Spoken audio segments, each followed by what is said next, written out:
America is bracing for a flood of record proportions as a raging Mississippi threatens to overwhelm southern cities. US Army engineers have opened floodgates to try and relieve pressure on levees protecting New Orleans, but parts of Memphis are already underwater. From the air, the swollen Mississippi is more like an inland sea.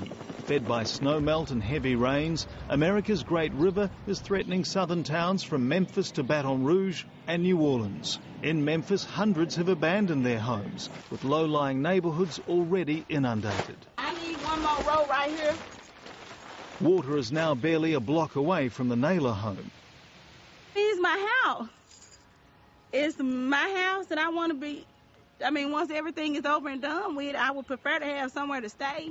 In places, the Mississippi is now 6 times its normal width, nearly 5 kilometres wide. When you live on the river, you pull up to higher ground. That's all I can about tell you, because you would never know. Bless your heart, and I hope you don't. I hope you never understand that. In Memphis, the river's expected to crest at more than 14.5 metres, approaching the level of the record flood of 1937, which claimed hundreds of lives. This is all astounding. It's just overwhelming to see it so high. Downstream, it's predicted to come within centimetres of topping the levee system protecting New Orleans.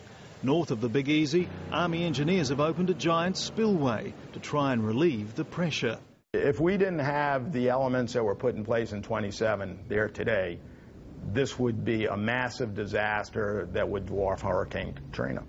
Other Louisiana floodgates are also likely to be opened, with lakes and farmland sacrificed to save the cities. Louisiana's governor is calling for help from the National Guard.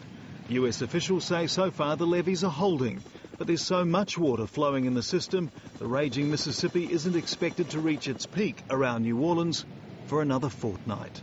Craig McMurtry, ABC News.